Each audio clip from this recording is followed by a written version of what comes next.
Buenos días a todos. Gracias por conectarse a nuestro webinar Operaciones existentes, verdaderas o reales en CFDI 2026, blindaje y control ante las nuevas facultades del SAT. Tengo el gusto de presentarles a nuestro querido amigo y experto abogado Pedro Arias Garrido, ubicado en la Ciudad de México. Pedro ha sido un fiel amigo que ha estado con nosotros desde hace muchos años trabajando con clientes en común. Él obviamente por el lado de en su abogacía, nosotros por el lado de contaduría. Y bueno, aparte de ser un buen amigo, mi querido Pedro es un experto en el tema. Ahorita voy a hablar un poquito de su currículum. Gracias, Pedro, por darte el tiempo. Gracias por darnos esta hora que es muy útil para todos nuestros clientes, nuestros prospectos, nuestros socios que están conectados de nuestras oficinas en Querétaro, en Tampico y en Monterrey. Agradecerte el tiempo, mi querido Pedro, y bienvenido. Por el otro lado tenemos, ahorita te cedo la palabra, mi querido Pedro. Por otro lado tenemos a la contadora Yanira Los Santos. Dayita es contadora pública con más de 21 años de experiencia con nosotros. Excelente profesionista, excelente mujer, muy trabajadora, muy echada para adelante, es especialista en planeación fiscal y es nuestra gerente en Querétaro, con quien ya tenemos más de 10 años por allá, Daya. Te ha tocado liderar la parte de Querétaro muy bien y muchas gracias por estar con nosotros, Daya, donde tú vas a participar activamente con Pedro con todo este tema tan interesante y tan importante. Muy bien, presentarles rápidamente a Pedro, que es abogado y empresario mexicano, cuenta con 2 maestrías en el extranjero, una en Queen Mary University of London y la otra en Northwestern University, Chicago. Está certificado en tributación internacional, APCIT, por el International Bureau of Fiscal Documentation, Amsterdam. Aparte de ser un buen amigo, él es experto en Derecho Tributario Nacional e Internacional, es profesor titular de convenios para evitar la doble tributación en la especialidad de Derecho Tributario de la Escuela Libre de Derecho y es coautor de 12 libros en tributación nacional e internacional. Pedro, bienvenido, muchas gracias por estar con nosotros nuevamente y adelante con la presentación, es toda tuya, aquí estaremos atrás para cualquier pregunta, si no tienes inconveniente que te podamos interrumpir. Y como lo comentamos, a las 11 de la mañana, o sea, en una hora, envié un simulacro en la Ciudad de México que mi querido Pedro va a tener que salir seguramente, entonces vamos a tratar de hacerlo antes de la hora, Pedro, y si hubiese algunas preguntas que no puedas contestar porque te tengas que ir por el simulacro, te las mandaremos por si tienes la oportunidad de poderlas contestar con nuestros audiencia. Muchas gracias, Daya, muchas gracias, Pedro. Adelante, Pedro. Bueno, Estás. pues muchas gracias por esta invitación, Rodolfo, Dayanira. Para mí siempre es un gusto, un placer poder colaborar con Maya Contadores y MAVE International Advisors Inc., con quien, como tú comentas, somos ahora sí que veteranos de muchas batallas transnacionales en donde asesorando ustedes en su especialidad, que pues la verdad es que lo hacen magníficamente bien, de una forma inmejorable, desde su perspectiva contable y luego complementado, pues desde el aspecto legal, hemos hecho unos negocios muy interesantes para nuestros clientes, hemos asesorado y sobre todo ahora en estos tiempos en donde la razón de negocios pues califica todo y debe de ser el motor principal para cualquier decisión en materia fiscal.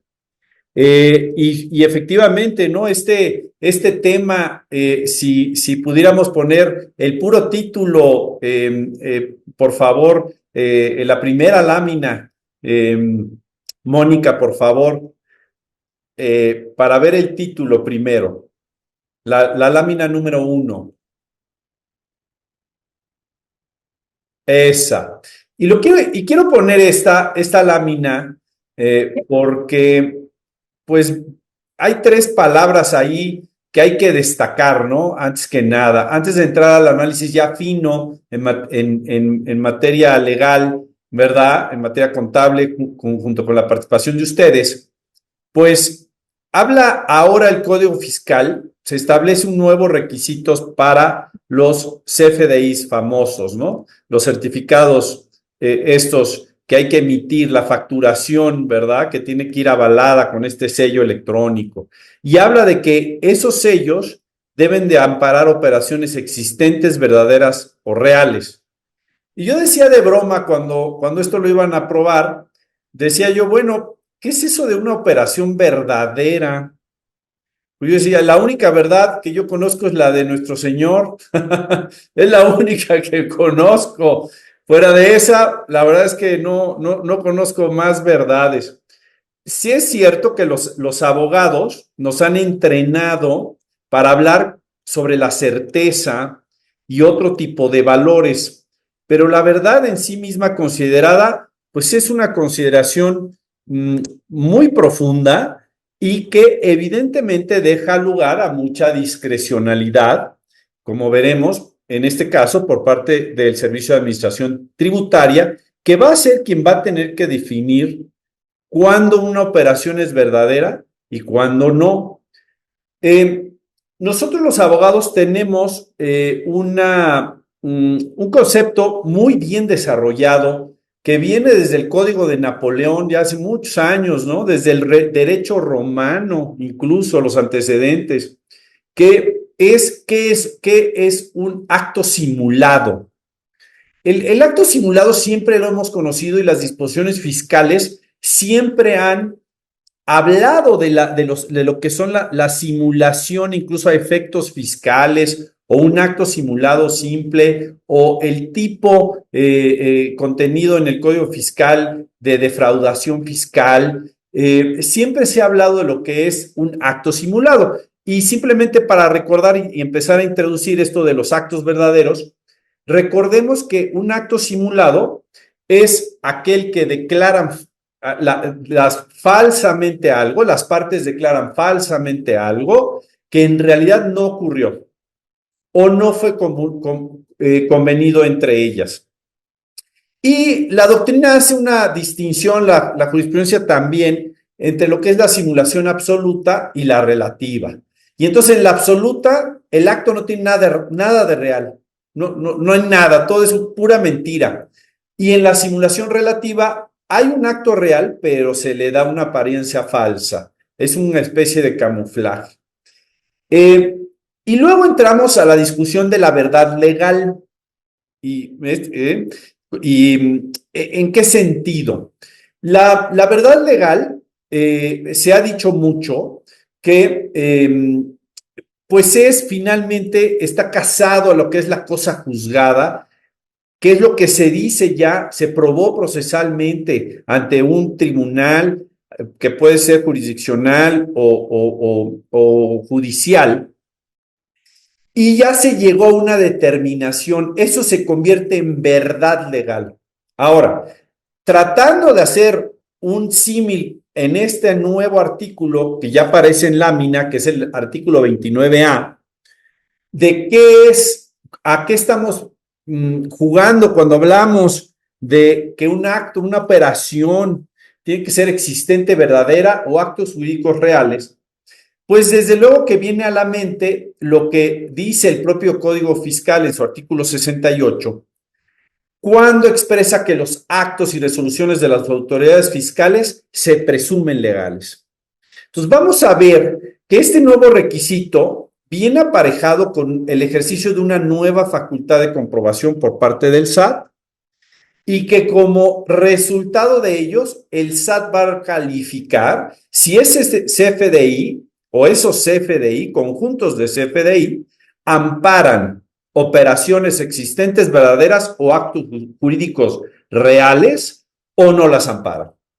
Y si dice no las amparan, entonces pues eso se va a convertir en lo que sería una presunción legal de que estamos frente de actos falsos, ¿no? Entonces, bueno, ese sería mi comentario inicial para abrir el tema a boca y ver que no es un tema tan sencillo de abordar, precisamente por la falta de definición que existe en el Código Fiscal de qué es un acto, es una operación existente, verdadera o actos jurídicos reales.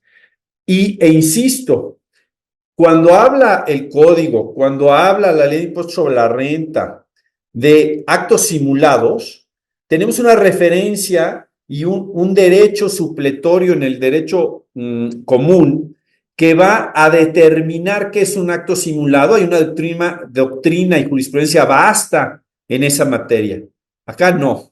Acá vamos a estar en manos del funcionario del SAT para decir cuándo un acto es verdadero, cuándo un acto jurídico es real, cuándo una operación es existente y cuándo no. Y hay que estar listos para ello. Y este es un paradigma en el sistema fiscal mexicano, como lo vamos a ver, por muchas razones. Y tenemos que estar listos como contribuyentes para afrontar este problema y al final de la plática, la última parte, tiene que ver con qué vamos a recomendar para acciones a tomar para poder enfrentar este nuevo gran galimatías que ha presentado el Código Fiscal.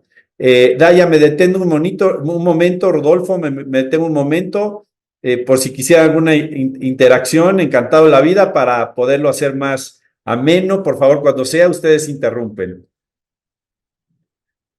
Dayita, cedo la palabra, estás en mute. Ay, perdón, Pedro, ya estaba hablando yo. Sí, Pedro, fíjate que me ha tocado visitar, sobre todo que hay empresas que yo doy la asesoría y muchas de las empresas consideran que solamente con tener el CFDI y el pago bancario es suficiente. ¿Qué cambia realmente con este nuevo enfoque del SAT sobre las operaciones inexistentes, verdaderas o reales? Porque muchos de estos clientes saben perfectamente que hay facturas no reales.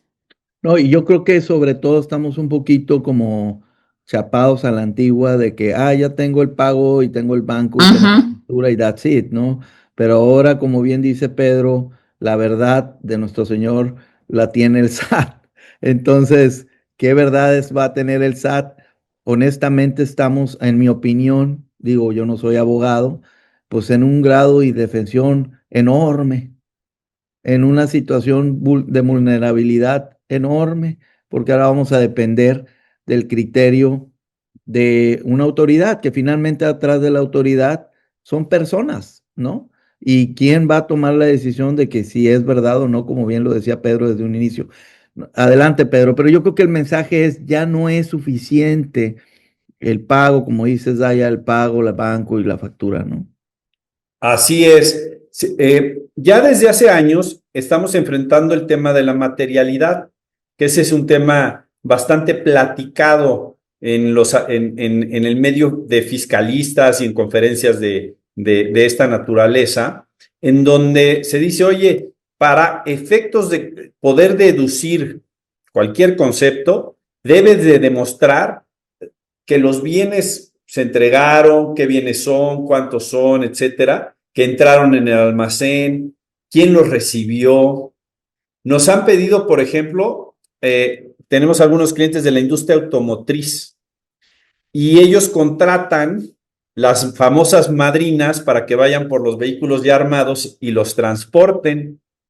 Y entonces nos han llegado a pedir el nombre de los choferes que manejaban esos camionzotes, el horario que ocupaban, los días que entraron, el número de la unidad. O sea, el nivel de detalle que está pidiendo el SAT es enorme y si no se lo damos, garantizamos que esa partida se considera no deducible.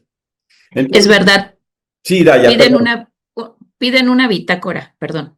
Es correcto, una bitácora de todas las actividades. Ahora, tú, fíjate, tu cuestionamiento pone ahora sí que exactamente el punto donde debe estar, porque estás hablando de los FDIs que recibimos. Pero ojo, esta facultad también habla de los que emitimos.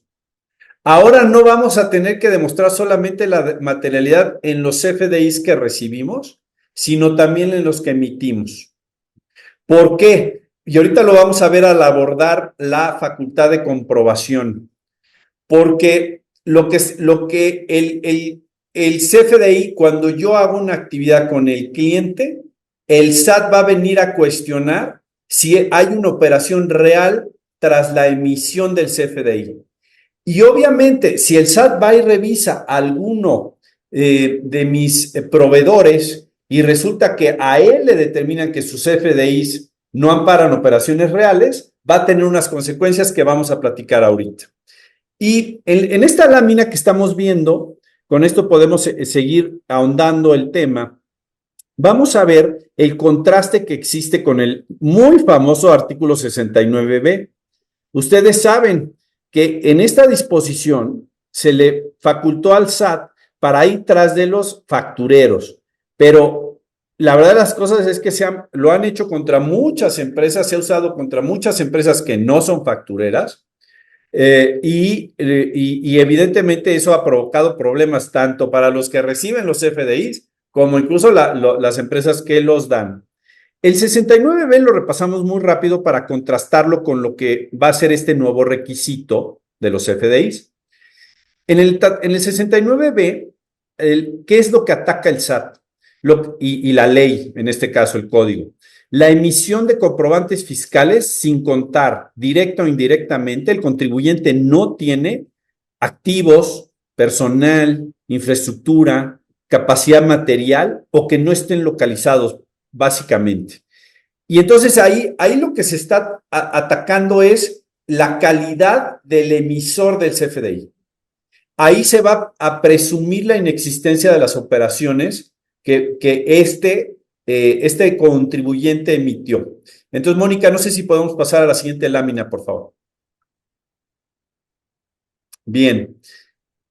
¿Cómo lo contrastamos en contra de la nueva fracción que existe en el artículo 29A de la veracidad?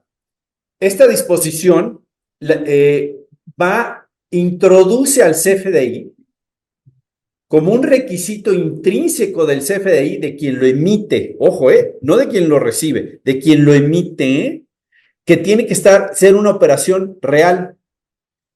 Y ojo, esa operación tiene que demostrarse que es real ante cualquier auditoría que realice el SAT, ya sea una revisión de gabinete, una orden de visita, pero también veremos una facultad de comprobación especial que se creó para este tema. En cambio, si contrastamos con el 69B, la falta de capacidad material del emisor, de quien lo emitió, hace presumir la inexistencia de las operaciones amparadas.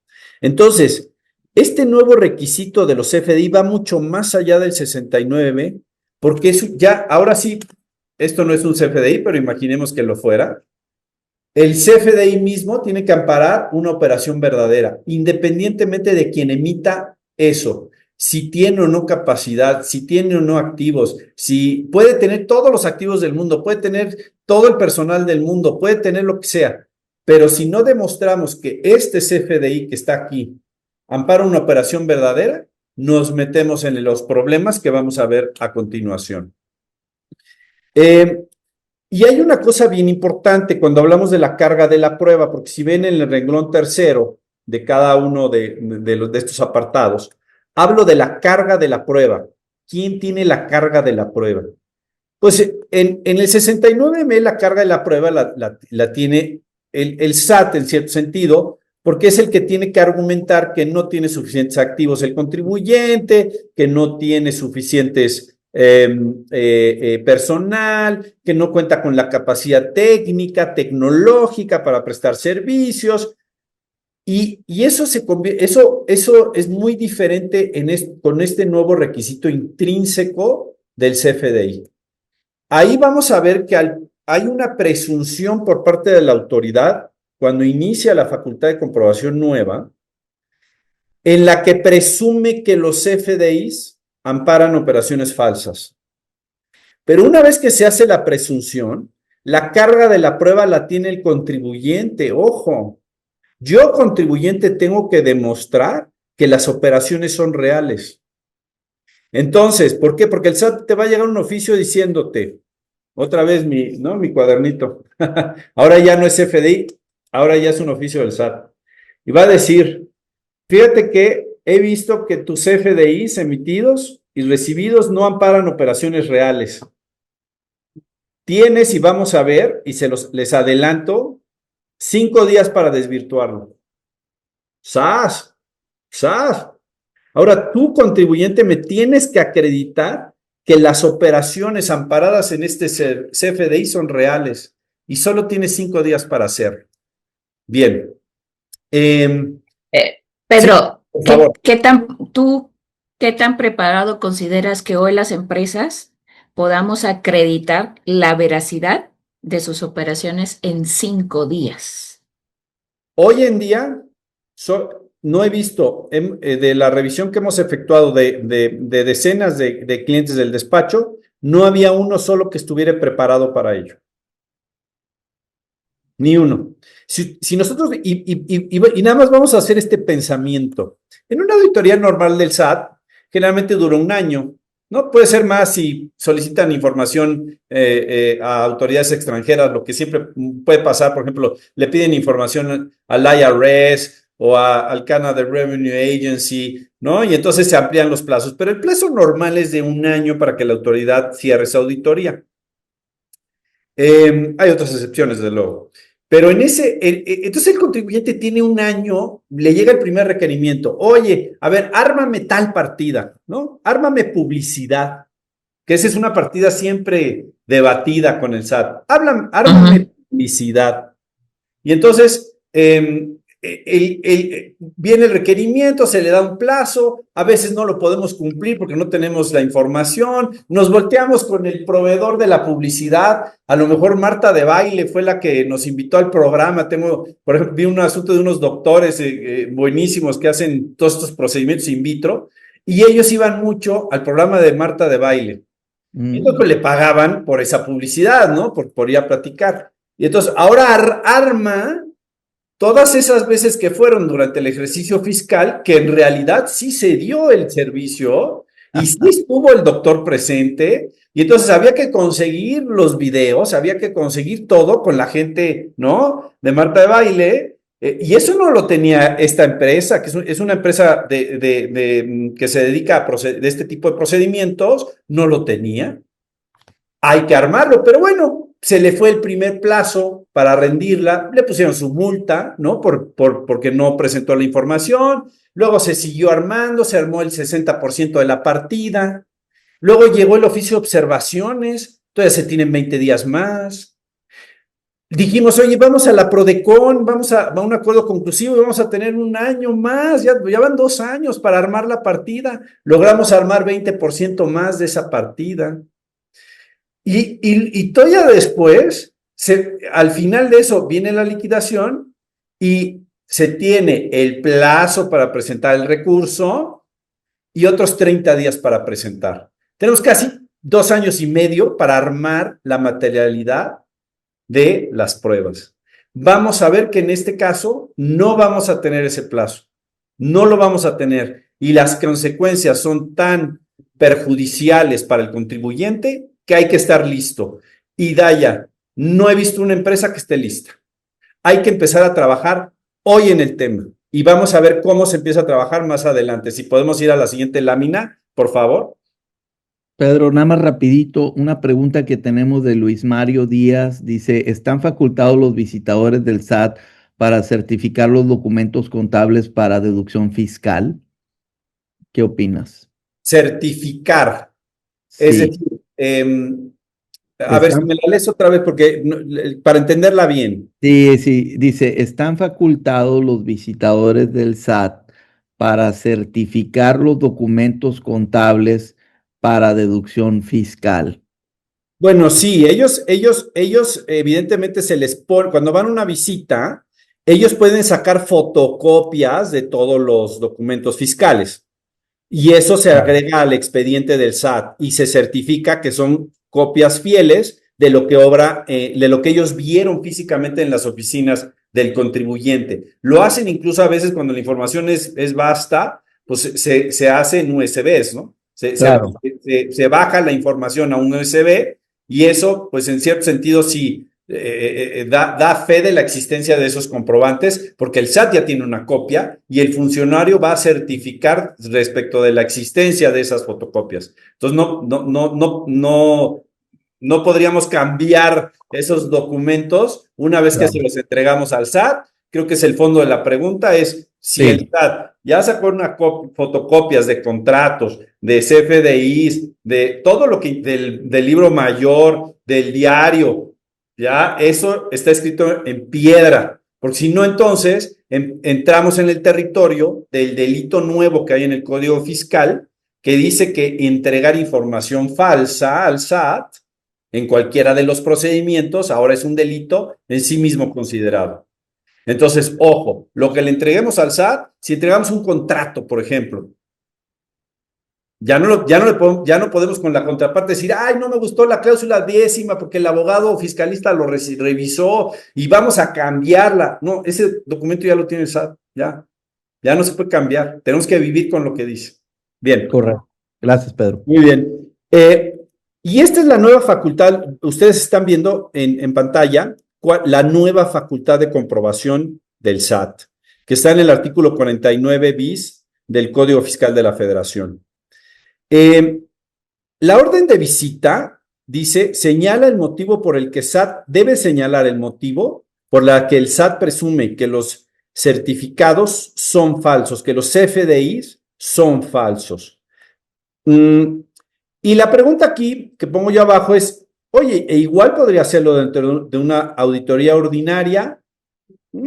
Parecería ser que sí, porque en la auditoría ordinaria también se revisa el cumplimiento de los requisitos del 29A del Código Fiscal en materia de emisión de CFDIs. Entonces, digamos, esta es una facultad de comprobación especial nueva en materia de veracidad, pero no quiere decir que el SAT no lo pueda hacer cuando hace una revisión de gabinete, una visita domiciliaria, una compulsa a un tercero. También lo podría hacer en esas otras facultades. Eso es importante tenerlo en mente. Ahora, una vez, ya decía yo, ese oficio, cuando reciban el oficio, ya es un oficio a través del SAT, y viene la auditoría esta nueva, que ven ustedes en pantalla, y viene, oye, estoy señalando que considero que tus CFDI son falsos, por X razón. Y ya ven que luego es bastante escueto el SAT en las razones que da, que puede ser motivo de ilegalidad. Y ya veremos muchos litigios del tema y veremos qué dicen los tribunales.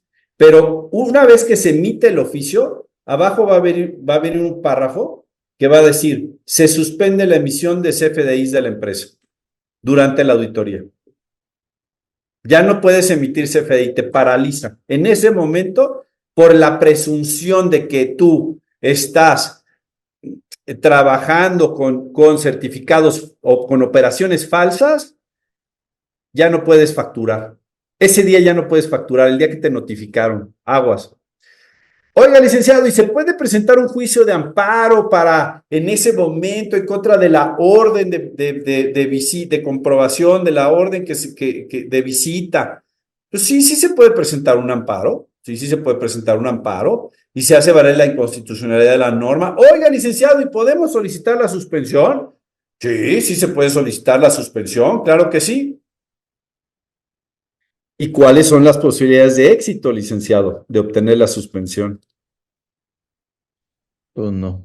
Van a ser escuetas, porque es el ejercicio de una facultad de comprobación, y aunque pudiera haber casos en las que considero que las posibilidades de obtenerlas son muy altas por las circunstancias particulares del caso, yo diría que la mayoría de los jueces de distrito van a decir, sin ver el asunto, esto es facultad de comprobación, aquí es orden público, estamos hablando de una presunción de que los estás involucrados en operaciones faltas, no te doy la suspensión. Y entonces esa suspensión de la emisión de CFDIs, el no poder facturar, va a seguir durante la auditoría. Por eso tenemos que estar listos. Y Daya, Otra vez, no hay empresa en México que esté lista. Hay mucho por trabajar. Esta visita, además, permite que se graben. Habla de que ya lo está haciendo el SAT, ¿no? Con videos y voz y fotos y eso ya lo están haciendo. Pero bueno, se establece expresamente la posibilidad de hacerlo. Y ojo, tiene que concluirse en 24 días hábiles. Es express la auditoría. Cuidado con obstruir. No vayamos a obstruir o no estar localizado. También, ya sabemos que no estar localizado es lo peor que puedes hacer como contribuyente. Porque puede derivar en la resolución de emisión, en la resolución de que tus CFDI son falsos en 15 días.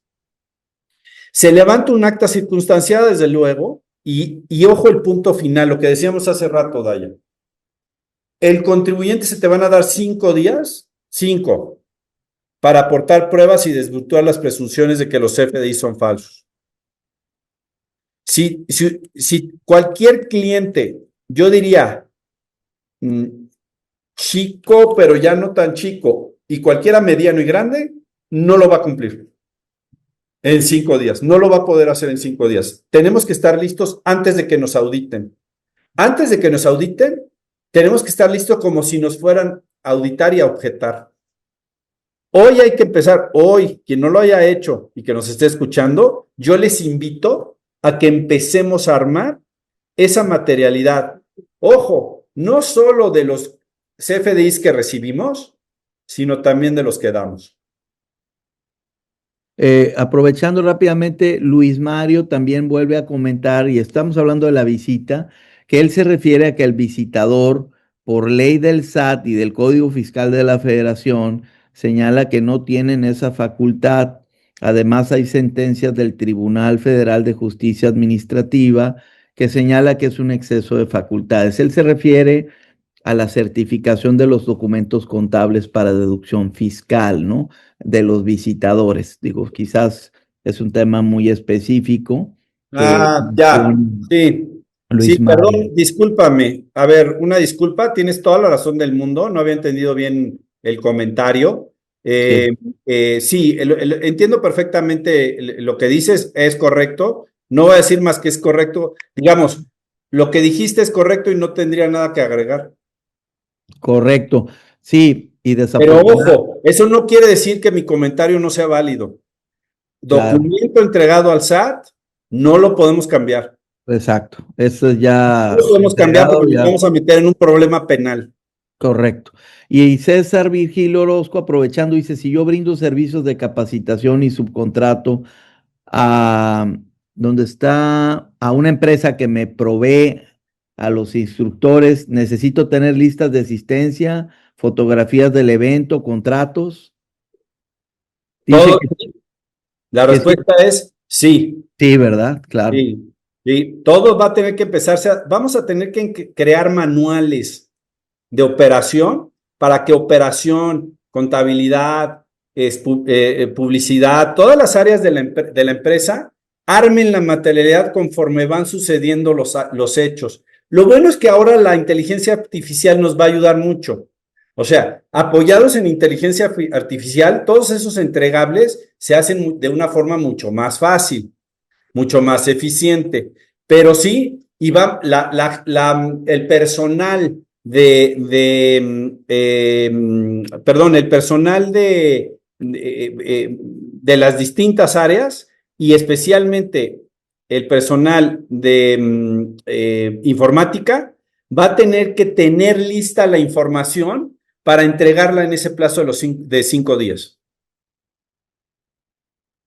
No sé si Es decir, perdón, es decir, que cada empresa va a tener que tener una revisión constante o un control permanente en la empresa. es correcto. Y ahora vamos a hablar más adelante de un órgano permanente de control. Eso lo vamos a ver al final de qué es la sugerencia que estamos haciendo y el por qué. Si podemos pasar a la siguiente lámina, por favor. Bien. Déjenme nada más revisar mis...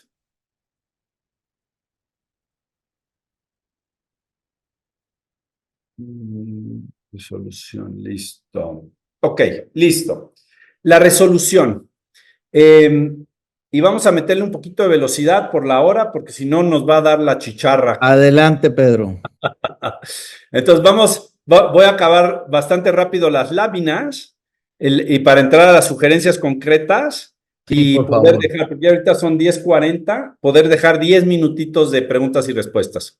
Bien, la resolución del SAT, ¿qué puede decir la resolución del SAT? Esa resolución debe emitirse 15 días después de que se levanta esa acta, de que presenta el contribuyente su información, que ya vimos son 5 días. Pues, ¿qué puede hacer? Uno es exonerar al contribuyente, ¿no? Decir, oye, ya me demostraste que las operaciones son reales. Lo otro es, ¿no? Confirmar la presunción de falsedad de los certificados. Y ojo, se consideran falsos con efectos generales. ¿Y eso qué quiere decir? Quiere decir que se quedan sin efectos fiscales de inmediato para todos y que el nombre del contribuyente se va a publicar en el diario oficial, como sucede en el 69B, y quien haya recibido CFDIs de ese contribuyente va a tener un plazo para deshacer los efectos fiscales. Viene en la siguiente lámina eso, ahorita lo platicamos en concreto de los terceros, pero antes, perdón, Mónica, nada más acabo con la lámina anterior, por favor. Bien, y ahora, aquí viene una pregunta bien importante. ¿Cuáles comprobantes se quedan sin efectos fiscales? ¿Todos los del contribuyente? ¿Solo los objetos de la auditoría? De entrada pensaría que el objeto de una auditoría tiene que ser concreto. O sea, lo que sería, me parece ser desde el punto de vista ilegal, es que el SAT llegara con un oficio que dijera, es objeto de la auditoría, te presumo falsos todos tus FDIs. No, pues ¿cómo? O sea, ¿todos? Me parece ser que sería un objeto genérico, se le denomina en la jurisprudencia, y por lo tanto ilegal y también inconstitucional en términos del artículo 16, que garantiza la inviolabilidad del domicilio y que sujeta a la práctica de auditorías por parte de la autoridad administrativa, incluyendo la fiscal, a todas las formalidades de los cateos. Y para ello tiene que tener un objeto determinado, según ese artículo 16 constitucional. Pero bueno, hay otro punto que también pensaría que los que se quedan sin materia son los FDIs objetos de la auditoría. ¿Por qué? Porque cuando se habla de la exoneración, la disposición dice se dejará sin efecto la suspensión de la emisión de los mismos. Pues, ¿cuáles son los mismos? Pues los FDIs que fueron objetados en primera instancia por parte del SAT. Me parece que hay un argumento aquí a favor de los contribuyentes. Pero, ojo, la universalidad indicaría, y yo estoy seguro que el SAT va a tratar de decir que todos los FDIs quedaron sin materia de ese contribuyente, porque además imagínense lo que sería el diario oficial de la Federación si de repente decimos la empresa Pluma SASB, ¿no? Voy a listar los CFDIs que quedaron sin materia y resulta que son 20,000 CFDIs. Imagínense el tamaño del diario oficial. El SAT seguramente solo va a mencionar Pluma SASB. Entonces, eso va a dar lugar también a amparos por constitucionalidad o argumentando la inconstitucionalidad de esa interpretación del código. Bien, la otra cosa es que el certificado de sello digital queda sin efectos, sin necesidad de otro procedimiento. Eso se lo introdujeron al artículo 17H también, adicionando ahí una fracción 13. Y ojo, esta parte final es bien importante. Si ya dijeron que nuestros FDIs amparan operaciones falsas, la Secretaría de Hacienda tiene el mandato de denunciar penalmente al contribuyente. Ojo, ya habría, si no lo hace, podría haber hasta una responsabilidad administrativa para el funcionario del SAT. Si podemos ir a la siguiente, por favor. Bien. Ahora, si yo recibí, yo de repente estoy leyendo, ahora es Diario Oficial mi cuaderno, estoy leyendo el Diario Oficial y viene el nombre de un proveedor mío, ¿no? Chin, plumas, el que me vendió las plumas, salió en la lista. Ahora, ¿qué pasa? Ah, pues entonces, yo que recibí el CFDI de plumas SASB, tengo que revertir los efectos fiscales dados al CFDI, deshacer la deducción, deshacer el acreditamiento de IVA y IEPS en su caso, ¿no?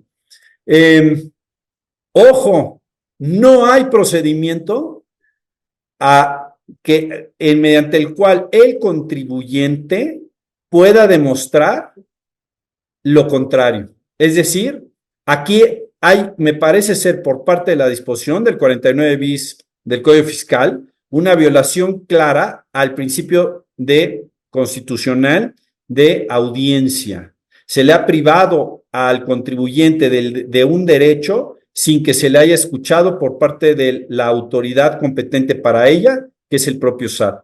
Aquí lo que dice es, no, tú me dejas sin efectos, porque acuérdense, y por eso empecé con el 69B, en el 69B, el contribuyente, una vez que se publica en el Diario Oficial que alguien está listado en el 69B, tiene ese contribuyente 30 días para demostrar que las operaciones que llevó a cabo con ese contribuyente fueron reales. ¿Sale? Aquí no, aquí lo que dice la ley es automático, quedaron sin efectos. Y se tienen 30 días naturales para hacerlo. Si no se revierte, ojo, se le restringirá la emisión de los CFDIs a quien los recibió. ¿Ya? O sea, no lo revertiste, ya no puedes facturar. Ahora, la recomendación aquí, pues acudir al juicio de amparo a los 15 días posteriores a la publicación de tu proveedor, a un juicio de amparo, en contra del artículo 49 bis del Código Fiscal de la Federación. Oiga, licenciado, y en el 17H hay un procedimiento, ¿no? Después de todas las fracciones, para que el contribuyente pueda volver a emitir CFDIs. ¿Se puede ir a ese procedimiento? Sí se puede ir. Yo he escuchado algunas opiniones en el sentido que ahí está el derecho de audiencia para los contribuyentes. Pero ojo, el SAT probablemente lo que va a contestar en esos procedimientos va a ser, ¿revertiste? Y el contribuyente dice, no, pues mi operación es real, aquí están las pruebas. Ah, muchas gracias, sigue suspendido. Y vamos a acabar defendiéndonos también. Por eso la recomendación es amparo a los 15 días posteriores a la publicación de un proveedor de ustedes, conforme esta nueva disposición. Si quieren la siguiente lámina, por favor. Ahora sí, nos vamos a ir turbo. Si nos podemos, bien, ¿cuáles son las sanciones y responsabilidades? En materia de sanciones, el uso de comprobantes falsos es un agravante. Y ojo, vuelve el uso de comprobantes falsos vuelve el delito de defraudación fiscal en agravado. Hay un tipo penal además especial para quien lleve a cabo operaciones falsas y va de 2 a 9 años de prisión a quien expida, enajene, compre o adquiera comprobantes fiscales que amparen operaciones sin existencias falsas o actos jurídicos simulados. Entonces ya vimos la importancia de estos. ¡Ojo! Tenemos 5 días para demostrar solamente que estamos frente a operaciones verdaderas. Y si no, eso se va a volver verdad legal en materia administrativa. Digo, lo vamos a impugnar, se va a ir a un juicio, lo que usted quiera. Pero mientras tanto ya tenemos un problema que va a escalar incluso a nivel de una denuncia ante la Fiscalía. Siguiente lámina, por favor. Nos saltamos esa, porque es un resumen, igual la que sigue, por favor, es un resumen de todo lo anterior. Ahí está. Ahora, las personas morales pueden ser responsables de este delito, no solo las personas físicas involucradas, o sea, quien tiene la firma electrónica avanzada y selló la declaración del ejercicio, el consejo de administración que avaló la compra de los comprobantes, el director general que mandó los correos diciendo mándame tal, te pago tal servicio, etcétera. No solamente las personas físicas involucradas, ahora las personas morales pueden ser responsables del delito. Y, ojo, se adicionó para que se incluyera expresamente en materia de sanciones el uso de comprobantes falsos, tal cual. Perdón, la lámina siguiente, por favor. Bien. Ahora, ¿qué pasa? ¿Qué pasa si tenemos un órgano de control permanente? Un órgano de control permanente, ¿qué es? Ojo, las sanciones podrán atenuarse, dice el Código Penal Federal, en su artículo 11 bis, si la empresa contaba con un órgano permanente de control, encargado de verificar el cumplimiento de las disposiciones legales aplicables para darle seguimiento a las políticas internas de prevención delictiva y que hayan realizado antes o después del hecho de que se les imputa la disminución del daño provocado por el hecho típico. Entonces, queremos tener un órgano de control permanente. ¿Por qué? Porque va a ser un atenuante de la responsabilidad penal hasta me parece que una cuarta parte. Yo no soy experto en penal, soy fiscalista. La verdad es que nunca he estado involucrado en temas de delitos fiscales, pero hay que conocer toda esta materia. Bien. Si vamos al que sigue, por favor. Ok. ¿Qué va a hacer este órgano? La propuesta, entonces, donde dice propuesta, ¿cuál es la propuesta? La creación de un programa de cumplimiento normativo. ¿Quién lo va a integrar? En mi concepto lo debe hacer la Dirección General del Consejo de Administración, la que ordene la creación del órgano de control permanente, y lo deberían de integrar las cabezas de las áreas de la empresa. Todas, informática, clientes, procurement, fiscal, legal, publicidad, lo que le llama el C-Suite. Si vamos a la que sigue, por favor. ¿Por qué? Porque este órgano, ¿qué es lo que va a hacer? Lo que va a hacer es verificar, implementar y actualizar el cumplimiento legal y normativo interno de la empresa para que estemos listos para contestar en 5 días. Y eso no lo vamos a hacer si no empezamos a trabajar ya. Y además, hacerlo de forma formal, valga la redundancia, es decir, que se levanten actas, que este órgano de control permanente funcione de forma regular, levante actas, cree manuales de procedimiento, para enfocarse en la integración y fortalecimiento de la documentación soporte necesaria para demostrar la existencia, veracidad y materialidad de las operaciones. Y no solo eso, que esa información, el área fiscal pueda acceder a ella en 5 días. No es solamente la creación de la información, tiene que estar accesible a fiscal para que fiscal la pueda jalar y cumplir en el plazo de 5 días el requerimiento del SAT. Y entonces, ¿qué se va a hacer? Hay que hacer manuales de procedimiento para todas las áreas y también para todo lo que es adquisición de bienes y servicios igualmente. Hay que actualizar esos contratos e introducir cláusulas específicas de materialidad y cumplimiento fiscal, entre las cuales se encuentra la obligación de proporcionar los entregables. Ahí está el secreto. Hay que pedirle al proveedor que nos dé los entregables. Siguiente lámina, por favor. Y con esto creo que concluyo. ¿Qué se hace? ¿Qué hemos estado haciendo en el despacho? Lo que hemos estado haciendo es, hacemos y esto, Rodolfo, desde luego para tus clientes, creo que puede ser muy interesante hacer algo con ustedes y con mucho gusto nosotros les podemos ayudar a ti en la implementación de todo esto. 1, una fase de diagnóstico inicial. ¿Dónde estás? ¿Qué tanta documentación de materialidad te falta?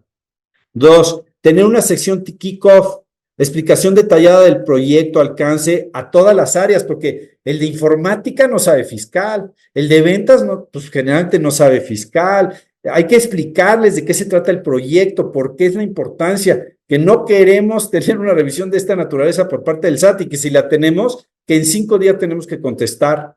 Y luego se hace un trabajo paralelo con el equipo fiscal, legal, compras, auditoría interna. Y ojo, este órgano es diferente al órgano de auditoría interna que ya todos deben de tener. Es diferente, es otra cosa.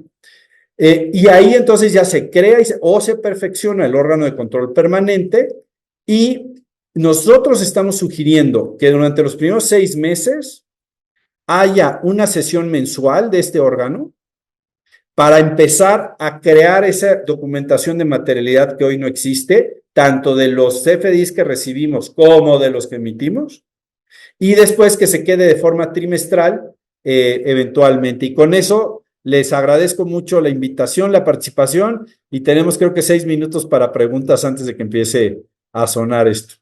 Hola, sí, Pedro, mira, tenemos por aquí de César. Pregunta, si yo brindo servicios de capacitación y subcontrato a una empresa que me provee a los instructores, ¿necesito tener listas de asistencia, fotografías del evento y contratos? Y ya lo contestó eso, Dayita, Pedro. Es la pregunta que le hice anteriormente. Ok, aquí La tengo respuesta otra. es sí, y hay que verificar sus contratos para ver si hay algo más.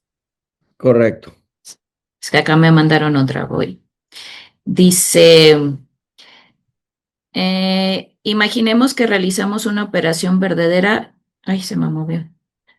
Una operación verdadera y tengo un personal muy antiguo. Muchos de ellos aprendieron el oficio a lo largo de la vida, pero no tienen una carrera ni un certificado.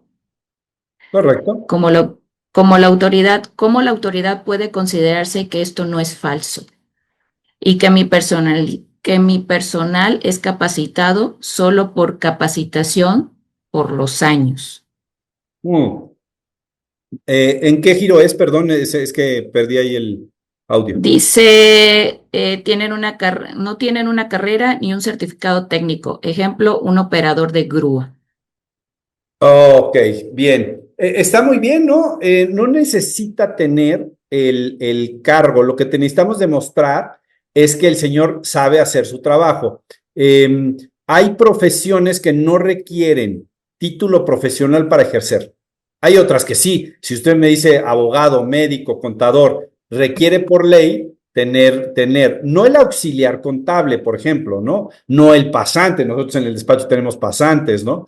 Entonces, dependiendo de la posición, se requiere o no que cuente con título profesional. En este caso, me parece ser que la experiencia y el entrenamiento, habrá formas de acreditar que ese hombre tiene trabajando con la empresa 20 años, que maneja las grúas, etcétera. Y de nueva cuenta regresamos, listas de asistencia, bitácoras de qué trabajo se ha realizado, clientes a los cuales se le asignaron, etcétera. Entonces se hace el armado para que en el caso de que no haya esto, haya otro tipo de pruebas para indicar que el señor tiene experiencia y además que efectivamente ha estado manejando la grúa. Eso es bien importante. Ok. En práctica, Pedro, ¿qué tipo de operaciones crees que serán las más vulnerables ante estas nuevas facultades del SAT?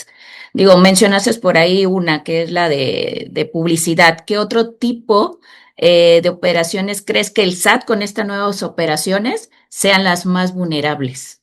Todo lo que sean bienes muebles e intangibles. Déjame lo pongo lo Ok. más genérico que pueda. Ahí cabe, Sí. servicios, ¿cuánto cabe ahí? Fíjate lo que te dije. Bienes muebles y no corpóreos. Servicios. Préstamos también, ya te di 4 ahí, ¿no? Todo lo que es financiamientos. Todo eso, software, ¿no? El uso de software, que tantos casos hemos visto, Rodolfo, juntos. Software, lo mismo. Son áreas de oportunidad porque la mayoría de los clientes no tienen armado la materialidad de eso. Empresas Fortune 500 han llegado y le han dicho el SAT, oye, a ver, ¿tú con qué trabajas? ¿Con Oracle o con el otro? ¿Cómo se llama? Ya no me acuerdo el nombre del otro. Pero, ¿trabajas con Oracle tu contabilidad? Pues demuéstrame que es productiva y dónde la estás aplicando y por qué pagas tanto. Sí. Increíble. Y es el sistema contable de la empresa. Con eso pagan impuestos. Sí. Y el SAT lo objeta, porque hay que demostrar la materialidad de eso. ¿Y por qué el monto del pago? Es increíble. Pues Pedro, ya está por sonar tu alarma sísmica. Gracias por venir con nosotros. Gracias, Dayita. Hay preguntas por ahí que van a quedar pendientes, pero las contestaremos. Sin falta, lo tomaremos. Marcela dice que si pueden facturar en inglés la descripción en sus facturas de CFDI, si ves algún tema. Pero bueno, ya iremos contigo, Pedro, para contestarlas. Gracias nuevamente a Pedro Arias Garrido. Ahí vienen los datos de socio del despacho de Arias Meroni Quime en la Ciudad de México. Excelentes abogados de primer nivel. Contestaremos sus preguntas y les mandaremos la grabación, ¿verdad, Moni? Dayita, ¿algo más que agregar, Pedro? No, agradecer mucho la invitación y con mucho gusto podemos contestar todas las preguntas que se hayan hecho con un correo electrónico. Ya empezó. Ya empezó. Ok. Suerte. Gracias, Pedro. Gracias a todos los demás, a todos los asistentes. Les vamos a mandar la invitación. Agradezco mucho su asistencia. Dayita, ¿algo más que quieras agregar? No, por ahí ya tomé nota de las preguntas para poderles dar respuesta a las que ya llegaron y se les va a dar seguimiento. Muchas gracias, Pedro, como siempre. Suerte con el simulacro. Un abrazo. Hasta luego. Gracias a todos. Bye. Gracias a todos, que tengan un excelente día.